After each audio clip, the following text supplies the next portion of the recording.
you that right now because many of you might find it distressing.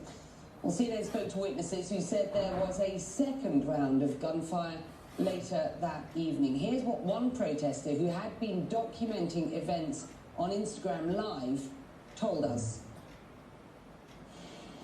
Nigeria is a dictatorship with a democratic face. And I think that is primarily to please the international communities. It is our right to protest anything that we see and change that we demand. Well, those protests began as a movement against police brutality, but took a dark and violent turn as we reported. Nigeria is now threatening to sanction CNN and denies that security forces shot live ammunition at protesters. Well, MLB brought us that story after weeks of in-depth research and analysis by her and her team, and she joins us now from London. Nima, how has the Nigerian government responded? Well, our reporting, Becky, has triggered their first really significant response since the events of October 20th at Lekki Tollgate. This is what the government information minister, Al-Hajj Mohammed, had to say about our reporting. Like everyone else, I watched the CNN report yesterday. I must tell you that it reinforces the disinformation that is going around, and it is blatantly irresponsible and the poor piece of journalistic work by a reputable international news organization.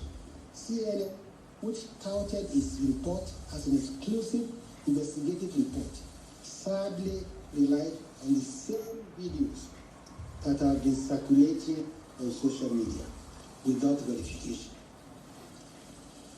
This is very serious, and CNN should be sanctioned for that.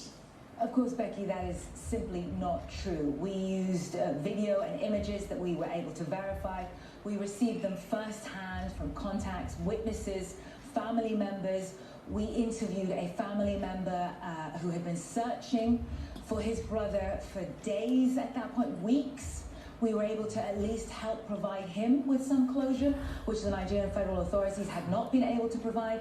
The press conference was contradictory, and during the conference, the minister said that the federal government was satisfied with the actions of the military and the police on the night of October 20th. That's actually ahead of the findings of its own judicial panel, and those that we're speaking to are incredibly worried about what that means for the findings of that panel. Does that not exert pressure on the panel to exonerate members of the military and the police? Of course, all this is happening while people are still searching for loved ones. People are still grieving the ones they lost, and people are still no closer to answers, Becky.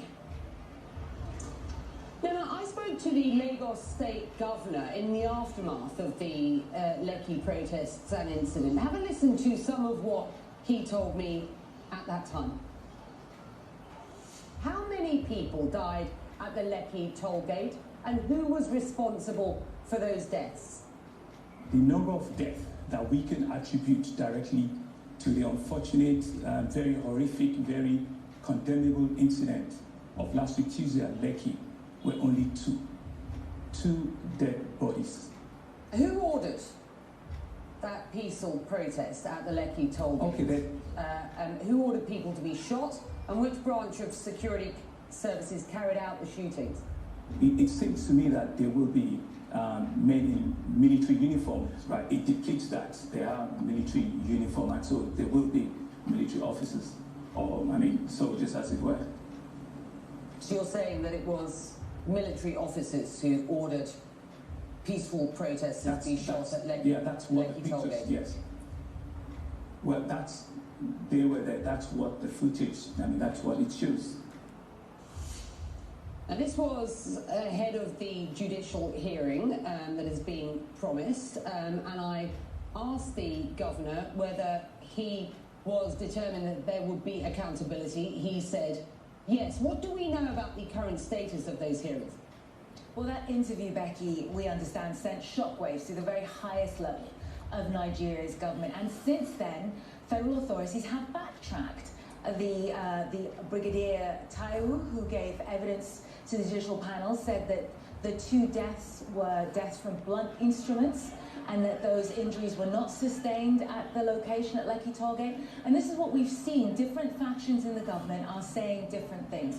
And none of those people on the ground who are desperate for answers are receiving them. Even today, as the Minister of Information was carrying out that press conference, the coroner in Lagos put an ad in the newspapers, in the local press, asking for family members to come and try to identify bodies, even as the information minister in Abuja was denying that there had been any deaths. It's incredibly concerning for people in Nigeria and, frankly, in the international community, Becky, because it worries them that there will be really any accountability. What you saw there, what you managed to extract from the Lagos State Governor, is the closest that any government official has come to admitting wrongdoing. And since then, we have reached out to Lagos State authorities and they have refused to give us any comment, Becky. Nema Elgir on the reporting. Nema, thank you. And a reminder, in Nigeria, thousands of young people have been protesting against police brutality as part of a largely peaceful movement. It's called End SARS, and the SARS acronym is one used for a certain police squad, as it were. But on October the 20th, these protests turned deadly as the army and police moved in on unarmed civilians. The Nigerian army has called these allegations that it fired into the crowd, as you've heard, fake news, and told a judicial panel of inquiry that it did not shoot at any civilian, but Nema's investigation can reveal that that is not true. This is Nema's report. For those of you who didn't see it last night, some of the images you are about to see may be disturbing.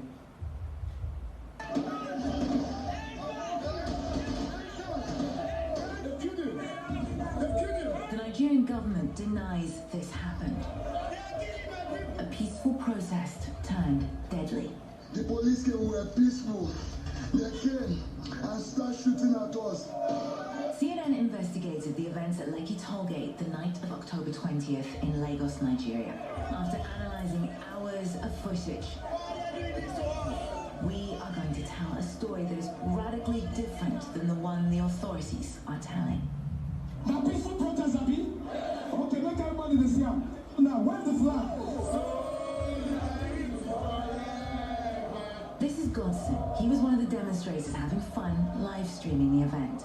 He, like many others, gathered in a peaceful demonstration of discontent after weeks of protests against what they called systemic police brutality and corruption. What Godson and the protesters did not know is that the army is already on its way. This is Bonny Camp, a military garrison on the south side of Lagos. We know through analysing footage they left at 6:29 p.m. heading towards Lekki Tollgate. We can see here the Nigerian government forces approaching. The protesters are gathered on the other side of the gate. As Nigerian forces get closer, you can see shots. At 6:43 p.m., we start hearing gunfire. We know this from the timestamp and data on this video. Here's another angle. They are releasing fire. They are releasing fire. Nigerian authorities say they fired blanks into the air and not at protesters. But CNN obtained video that appears to show the army shooting toward the crowd. Here, and at the top of your screen, here. In the midst of the chaotic scenes is DJ Switch, a Nigerian celebrity and activist. She is broadcasting live on Instagram. I wanted people to see what was happening. I didn't want anybody to come and twist the story. Witnesses tell CNN ambulances were stopped from entering by Nigerian authorities. You can see here people at the scene trying to conduct CPR. Please explain to me how, in which part of the world do you go to a protest with live bullets?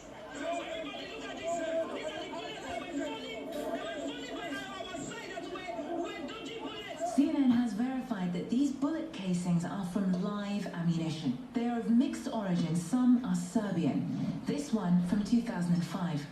Nigerian military sources verified to us that these are munitions that are currently in use by Nigeria's army. And in collaboration with the Balkan Investigative Reporting Network, we were also able to procure Serbian export documents, proving that Nigeria purchased weaponry from Serbia for almost every year between 2005 and 2016.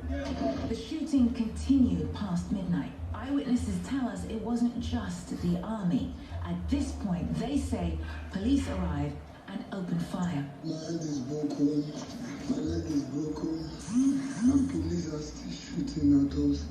If I don't make it through the night, let it be known I died fighting for our freedom.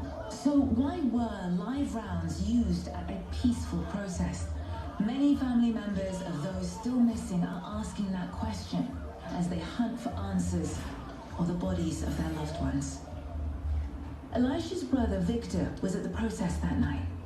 Someone picked my brother's phone and called me and said that my brother Victor Sunday is among of those people that was shot at Lekki Shooting.